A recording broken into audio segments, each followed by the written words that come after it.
kita itu nggak punya kekuatan apapun. Kita itu bisa bernafas, bisa hidup itu saudaraku, karena Allah menghembuskan nafas kepada saya dan saudara. Sehingga kita bisa menjadi Aan, kita bisa menjadi Agung, kita bisa menjadi siapapun kita saat ini. Kita bisa hidup bernafas, itu semua karena Tuhan saudaraku. Jadi saya mau sampaikan saat ini, enggak ada gunanya melawan Tuhan. Ora ana gunane dadi wong sing sombong, ora ana gunane. Mau melawan Tuhan semakin sakit hidup saudara. Semakin jenengan tidak taat kepada Allah, semakin menderita hidup saudara. Karena apa?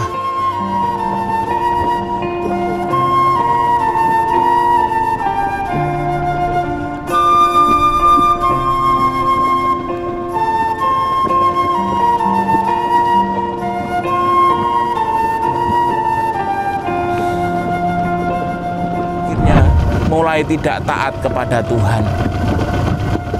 Kalau kita terus ingat kasih Tuhan, maka tidak ada alasan untuk kita semua supaya napa? Supados kula panjenengan iki mboten dados wong-wong sing gumunggung. Yen eling sapa to jati diri awake niki. Orang sekali berraja Daud, orang sekali berraja Soleman atau Salomo, pada akhirnya memberikan petunjuk kepada saya dan saudara, kalau ingin hidupmu sejahtera,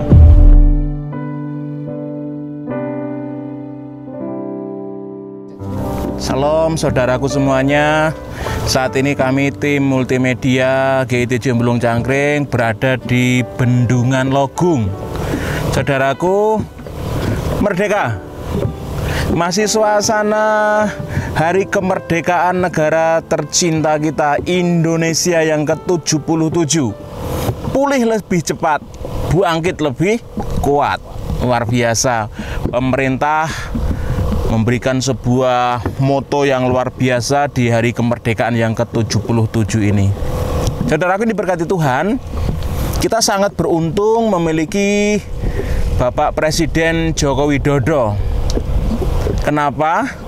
Karena Pak Jokowi yang sering kita akrab sebut seperti itu, Bapak Presiden kita itu mentargetkan tahun 2024 akan dibangun bendungan besar itu sejumlah 61 bendungan.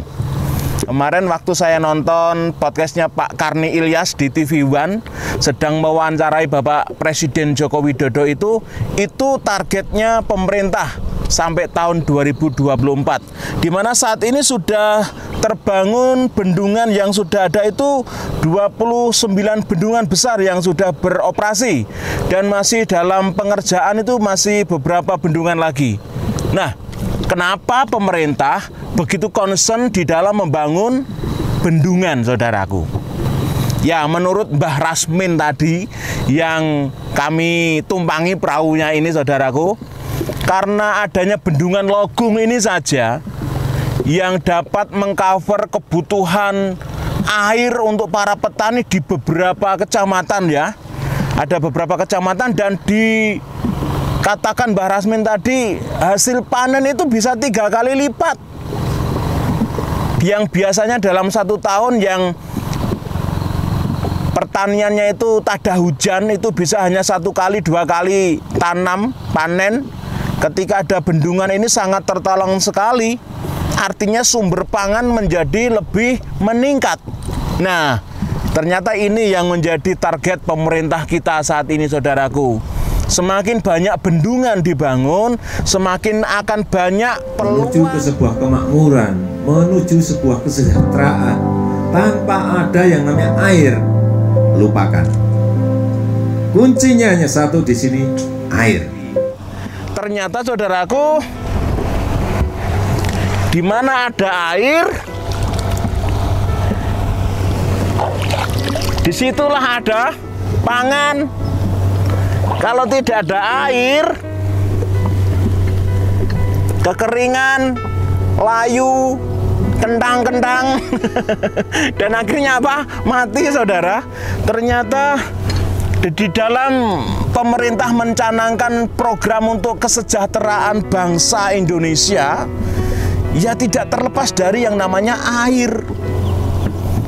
Air membuat banyak petani bisa bertani lebih efektif, lebih maksimal. Yang biasa hanya panen sekali, 2 kali, bisa 3-4 kali. Akhirnya apa? Dampaknya ya tadi, pangan tercukupi. Kalau pangan tercukupi, maka yang ada terciptalah kesejahteraan.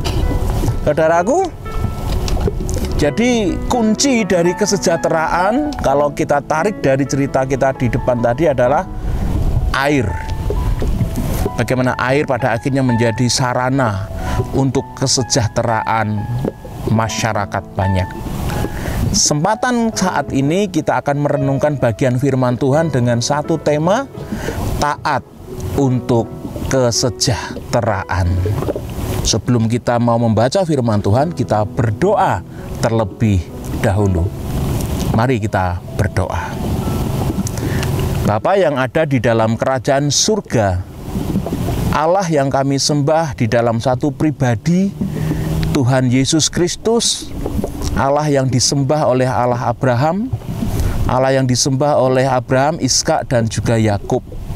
Terima kasih ya Tuhan, saat ini Tuhan memberikan kami kesempatan kembali untuk merenungkan firman Tuhan sebagai suluh di dalam kehidupan kami untuk melangkah menghadapi setiap tantangan zaman, menghadapi setiap perubahan zaman. Namun dengan firman-Mu biarlah kami tetap teguh berpegang pada kuat kuasa-Mu ya Tuhan. Terima kasih Bapa, mampukan kami untuk memahami isi firman-Mu sehingga kami pada akhirnya mampu untuk mentaatinya, dan ketika kami taat akan firman-Mu, kami percaya kesejahteraan hidup itu akan kami alami. Terima kasih ya Tuhan, kami berserah seutuhnya untuk pemberitaan firman-Mu hanya ke dalam nama Tuhan kami Yesus Kristus. Haleluya. Amin. Saudaraku, kita buka Alkitab kita dari kitab Yeremia pasal yang kedua, ayatnya yang ke-4 sampai dengan yang ke-13. Demikian firman Tuhan untuk setiap kita yang dikasihi Tuhan. Dengarlah firman Tuhan, hai kaum keturunan Yakub, hai segala kaum keluarga keturunan Israel. Beginilah firman Tuhan, apakah kecurangan yang didapati nenek moyangmu padaku, sehingga mereka menjauh daripadaku? Mengikuti dewa kesia-siaan sampai mereka menjadi sia-sia. Dan mereka tidak lagi bertanya, di manakah Tuhan yang menuntun kita keluar dari tanah Mesir, yang memimpin kita di padang gurun, di tanah yang tandus dan yang lekak-lekuk, di tanah yang sangat kering dan gelap, di tanah yang tidak dilintasi orang dan yang tidak didiami manusia. Aku telah membawa kamu ke tanah yang subur untuk menikmati buahnya dan segala yang baik daripadanya. Tetapi segera setelah kamu masuk, kamu menajiskan tanahku, tanah milikku telah kamu buat menjadi kekejian. Para imam tidak lagi bertanya, di manakah Tuhan? Orang-orang yang melaksanakan hukum tidak mengenal aku lagi. Dan para gembala mendurhaka terhadap aku. Para nabi bernubuat demi Baal. Mereka mengikuti apa yang tidak berguna. Sebab itu aku akan berbantah lagi dengan kamu. Demikianlah firman Tuhan. Dan dengan anak cucumu aku akan berbantah. Menyeberang sajalah ke tanah pesisir orang Kitim, dan lihatlah, suruhlah orang ke Kedar, dan perhatikanlah dengan sungguh-sungguh. Lihatlah, apakah ada terjadi yang seperti ini? Pernahkah suatu bangsa menukarkan Allahnya, meskipun itu sebenarnya bukan Allah? Tetapi umatku menukarkan kemuliaannya dengan apa yang tidak berguna. Tertegunlah atas hal itu, hai langit, menggigil dan gemetarlah dengan sangat. Demikianlah firman Tuhan. Sebab 2 kali umatku berbuat jahat. Mereka meninggalkan aku, sumber air yang hidup, untuk menggali kolam bagi mereka sendiri, yakni kolam yang bocor, yang tidak dapat menahan air. Amin. Berbahagialah setiap kita yang mau mendengar firman Tuhan dan yang mau melakukan dalam setiap kehidupan kita hari lepas hari. Saudaraku yang dikasihi Tuhan, kembali saya mau sampaikan bahwa air adalah sumber kehidupan.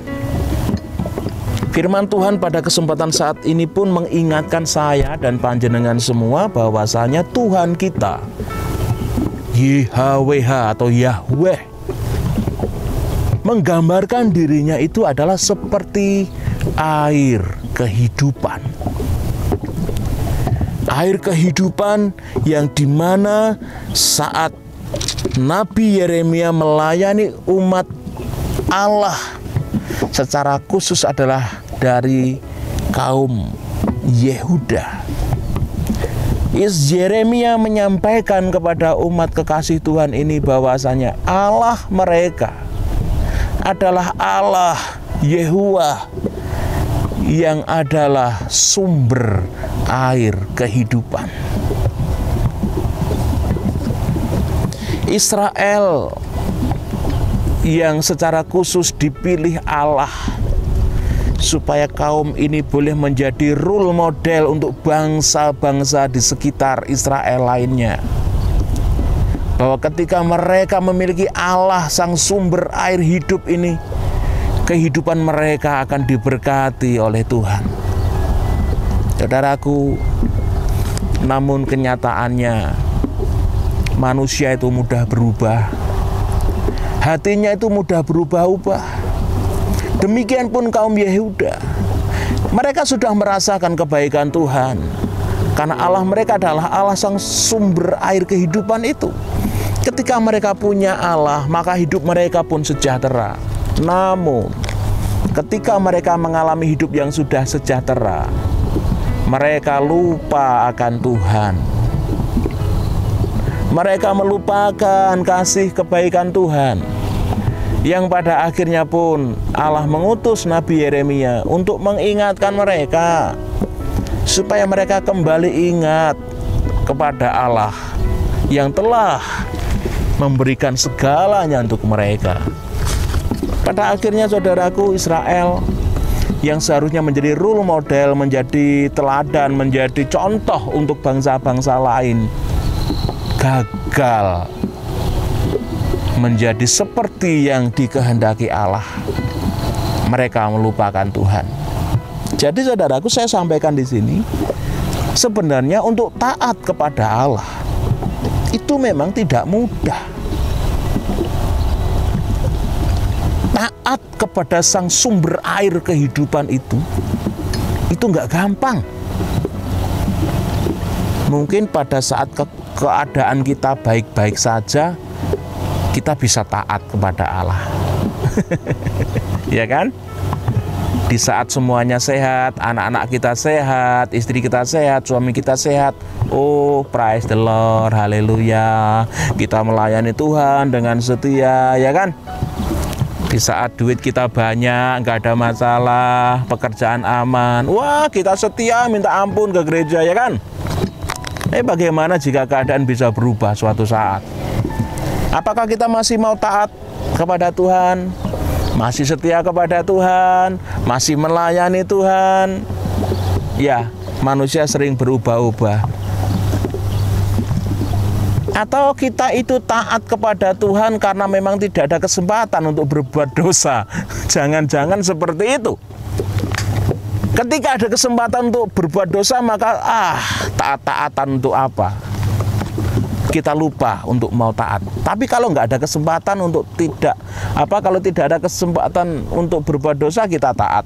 Tapi kalau ada kesempatan untuk berbuat dosa, mulai kita berdosa dan tidak taat kepada Allah. Nah, saudaraku dikasihi Tuhan, apakah Pak An sudah bisa taat? Belum. Karena pada kenyataannya taat itu bukan sesuatu yang gampang, sesuatu yang tidak mudah.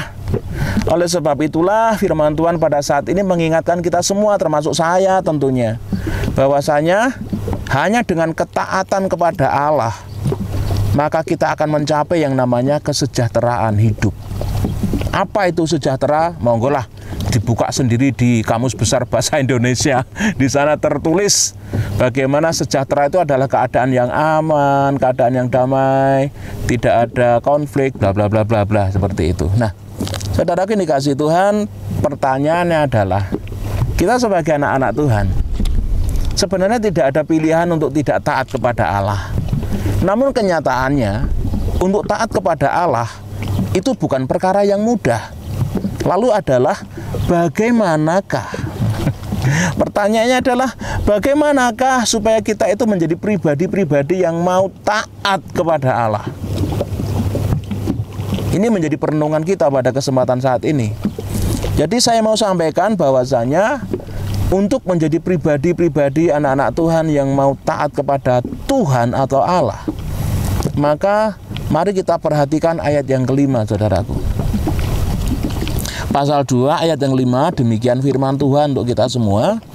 Beginilah firman Tuhan, apakah kecurangan yang didapati nenek moyangku?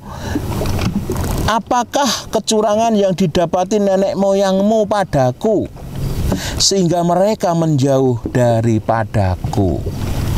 Saudaraku, ayat yang kelima ini Yeremia mengajak kepada seluruh umat Allah supaya mereka merenungkan di dalam kehidupan mereka, apakah mereka menemukan Allah mereka yang mereka sembah itu melakukan kesalahan terhadap mereka. Apakah Allah ada kecurangan terhadap mereka? Tentu tidak ada satu kesalahan pun yang dilakukan Allah di dalam setiap apa yang menjadi karya-karya Allah untuk umat Israel. Namun, kenapa mereka menjauh dari Tuhan? Mereka sudah mulai tidak taat lagi kepada Tuhan. Mereka sudah mulai memberontak kepada Tuhan. Saudaraku, bagaimana kita bisa melihat dari ayat 4 sampai ayat yang ke-12 ini bagaimana kejahatan-kejahatan umat Israel, umat yang dikasihi Tuhan ini. Saya mau sebutkan beberapa di antaranya, saudaraku. Bagaimana kejahatan-kejahatan umat Israel. Pertama, mereka mulai menjauhi Tuhan, ya kan? Mereka mulai menjauhi Tuhan.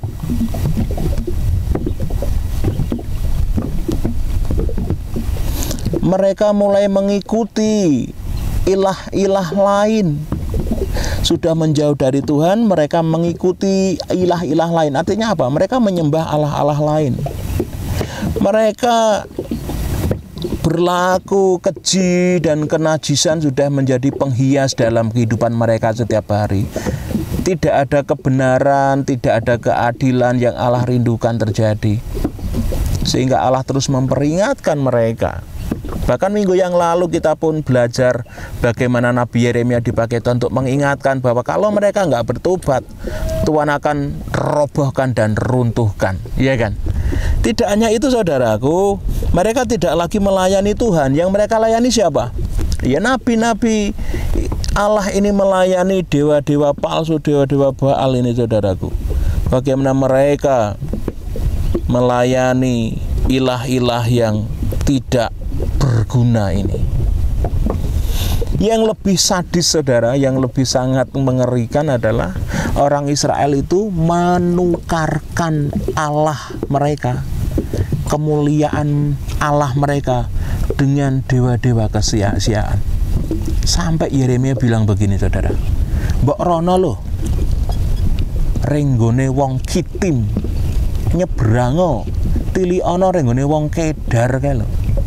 Apa ana bangsa-bangsa liya ngijolake Allah sesembahane nek bahasa saya ya. Tidak ada bangsa-bangsa yang tidak mengenal Tuhan itu menukarkan dewa-dewa mereka dengan dewa yang lain. Loh, lah kok umatku sing tak pilih, sing tak tresnani, sing tak uri-uri, sing tak berkahi, lah kok malah nukarake, ngijolake Gusti Allah karo dewa-dewa sing ora ana gunane niku. Saudaraku yang dikasihi Tuhan, ini membuat Allah sangat sedih. Bagaimana Allah ditukarkan dengan dewa-dewa yang tidak berguna itu, dewa-dewa kesia-siaan itu. Saudara-saudaraku, di ayat yang ke-13 bahkan dikatakan bahwasanya Yeremia dengan sangat keras menegur umat pilihan Tuhan, sebab 2 kali umatku berbuat jahat. Apa perbuatan jahat mereka ini? Melawan Tuhan dan sombong. Ini loh saudaraku. Jadi umat Allah ini benar-benar seperti kacang lali lanjaran ya. Lali kulite ya Pak ya. Seperti kacang lali kulite, dulu diberkati Tuhan, sekarang melupakan Tuhan. Nah, saudaraku dikasihi Tuhan, jadi pada intinya untuk bisa taat kepada Allah itu memang nggak gampang. Jadi pada kesempatan ini saya mau katakan kepada panjenengan semua, kita itu harus bisa menjadi anak-anak Tuhan yang taat kepada Tuhan, supaya ada kesejahteraan hidup dalam kita. Nah, caranya gimana? Caranya adalah ingatlah kasih Tuhan. Ayat 5 itu tadi loh. Kita diajak merenung, apakah Tuhan itu pernah melakukan kesalahan pada hidup kita? Bukankah Allah begitu setia mengasihi kita? Kalau orang sudah tidak ingat kasih Tuhan, ya orang itu pasti akan dengan mudahnya melupakan firman Tuhan. Kalau sudah melupakan firman Tuhan, uripe ya ora karu-karuan. Nek wis uripe ora karu-karuan, ya ora ana kebenaran. Ya kan, enggak ada kebenaran. Yang ada menindas orang lain. Yang kaya semakin kaya, sing kere semakin miskin. Tidak ada keadilan, tidak ada kebenaran, rondo-rondo di hak-haknya diambil, pada janda-janda semuanya dikekang, ditekan demi mengambil keuntungan pribadi. Ini yang terjadi saudaraku, karena mereka nggak ingat kasih Tuhan. Umat Israel lupa akan kasih Tuhan, sehingga hidupnya menjadi tidak karu-karuan. Nah, saudara yang dikasihi Tuhan, coba kita perhatikan di ayat yang keempat ini. Dengarlah firman Tuhan, hai kaum keturunan Yakub, hai segala kaum keluarga keturunan Israel. Beginilah firman Tuhan, apakah kecurangan yang didapati nenek moyangmu padaku sehingga mereka menjauh daripadaku? Coba kita lihat ayat 6, saudaraku yang dikasihi Tuhan. Dan mereka tidak lagi bertanya, di manakah Tuhan yang menuntun keluar dari tanah Mesir? Loh, mereka melupakan bahwa Tuhan dulu yang mengeluarkan mereka dari perbudakan di Mesir. Mereka lupa bahwa kuasa Tuhanlah yang memimpin mereka keluar dari tanah Mesir, yang memimpin mereka di padang gurun, yang penuh dengan ular beludak, saudaraku, di padang tandus yang penuh dengan lekak-lekuk, di tanah yang sangat kering dan gelap. Mereka dituntun Tuhan, dipimpin Tuhan, dilindungi Tuhan. Mereka lupa semuanya itu, di mana Allah memelihara mereka. Di tanah yang kering pun Allah bisa hadirkan sungai, tapi mereka lupa pemeliharaan Tuhan. Mereka lupa bahwa Allah sungguh mengasihi mereka. Saudara dikasihi Tuhan, mereka lupa bahwa pada akhirnya Allah lah yang membawa mereka masuk ke tanah yang penuh dengan susu dan madu. di mana mereka menikmati hasil tanah itu. Namun ketika mereka sudah menikmati hasil tanah yang penuh dengan susu dan madu itu, saudaraku, di ayat yang ke-7 dikatakan demikian, aku telah membawa kamu ke tanah yang subur untuk menikmati buahnya dan segala yang baik daripadanya. Tetapi segera setelah kamu masuk, kamu menajiskan tanahku. Inilah umat pilihan Allah tadi. Ora ngerti matur nuwun, habis manis sepah dibuang. Ya, itulah yang menjadi gambaran bagi kaum Israel pada waktu Nabi Yeremia melayani Tuhan. Jadi saudaraku, pada kesempatan hari ini saya mengajak kita semua untuk membuat kopi atau membuat teh, duduk santai. Mungkin kalau yang punya pisang, gorenglah pisang atau rebuslah ubi rebus. Duduklah bersama dengan istri dan anak-anakmu di teras rumah. Coba renungkan kebaikan-kebaikan Tuhan dalam hidupmu. Ingat kembali kasih Tuhan yang begitu luar biasa dalam hidupmu. Tidak ada kesalahan yang Allah lakukan dalam hidupmu. Namun sebaliknya, kita bisa bekerja, kita bisa punya keluarga, kita bisa makan, kita bisa tidur, kita bisa menikmati hari-hari yang indah bersama dengan istri kita, suami kita. Kita bisa melihat anak-anak kita sekolah, kita bisa membayar biaya sekolah mereka. Itu berkat Tuhan, saudaraku. Kita bisa memiliki tubuh yang utuh, kita punya penglihatan yang baik, kita punya tangan yang utuh, kita bisa melayani pekerjaan Tuhan. Ini berkat Tuhan, saudaraku. Ya kan? Tapi seringkali kita melupakan kasih Tuhan yang begitu hebat itu dalam kehidupan kita, sehingga kita pada akhirnya mulai tidak taat kepada Tuhan. Kalau kita terus ingat kasih Tuhan, maka tidak ada alasan untuk kita semua tidak taat kepada Tuhan.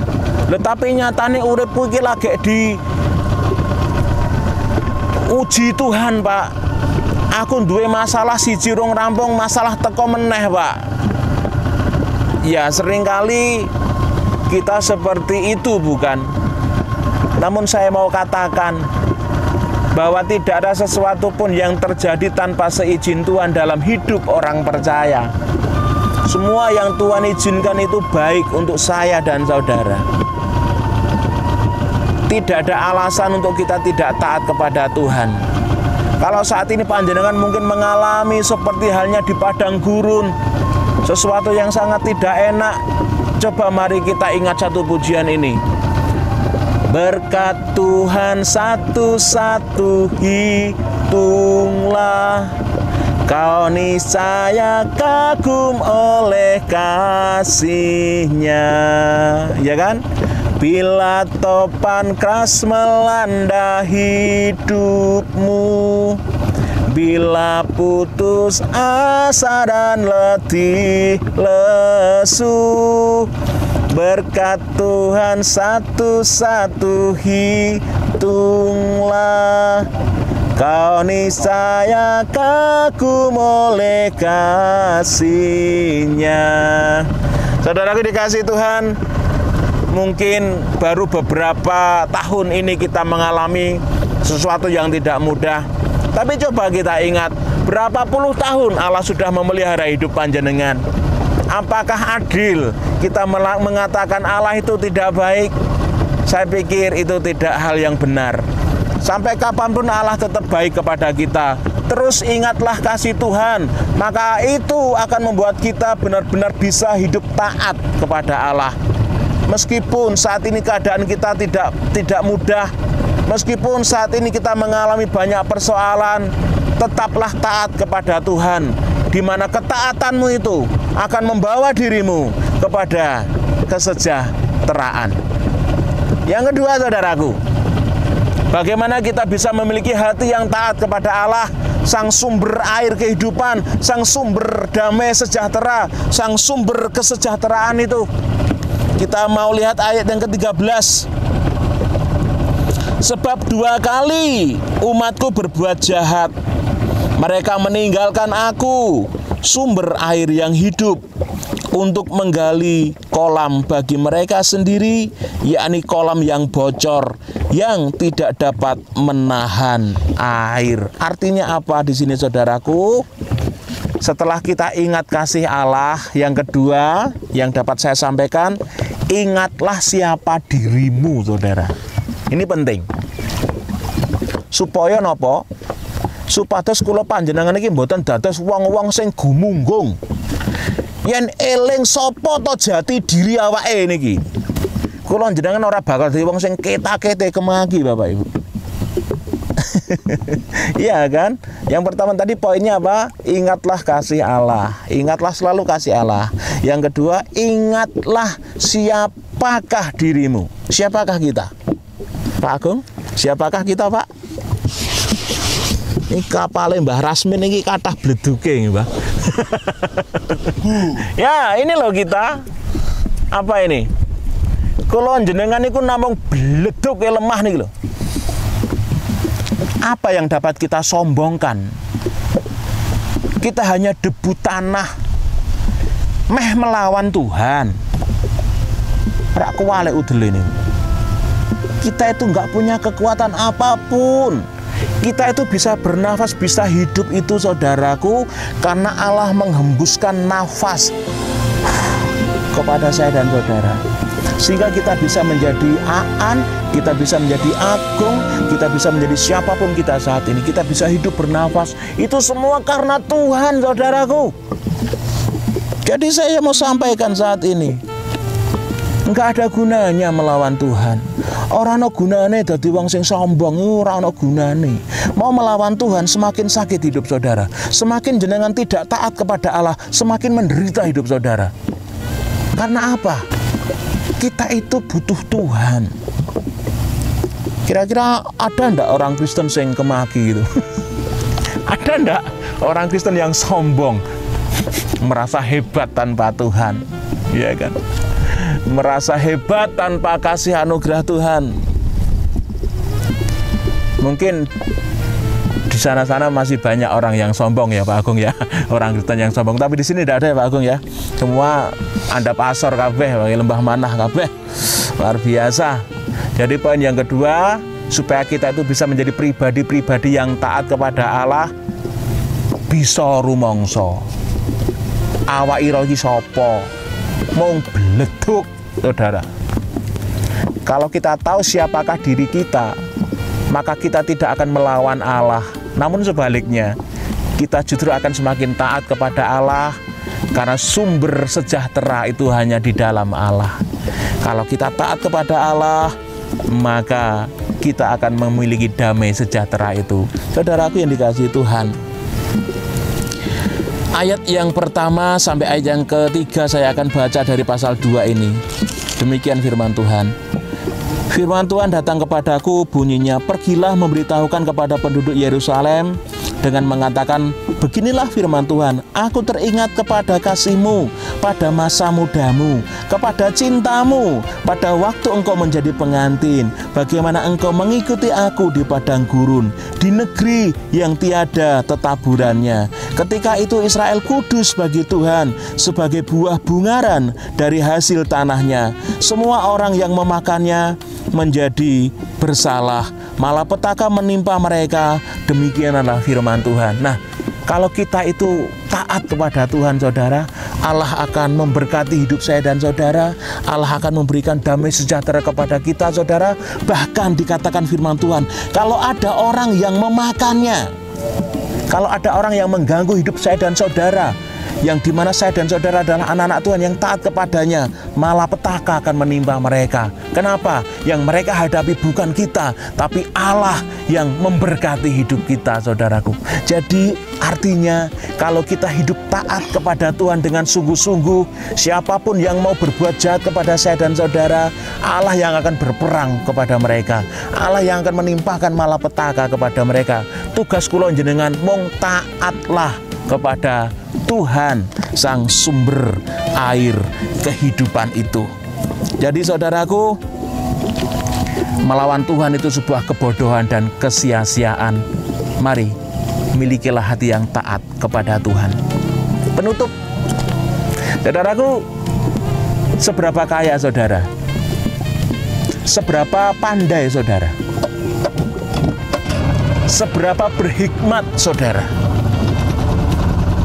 Seberapa hebat saudara?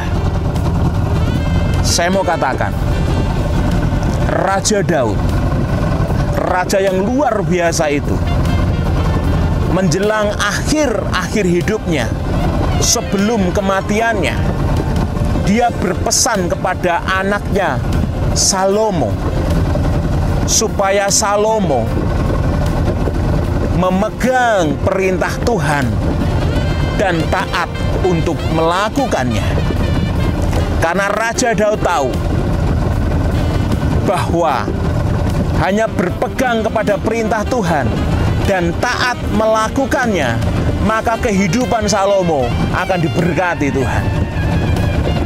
Demikian pun saudaraku, ketika Raja Salomo di akhir-akhir hidupnya, ketika dia hampir mengalami kematian, dia menyampaikan kepada anaknya yang akan meneruskan tahta kerajaan Israel, bahwa supaya anaknya itu pun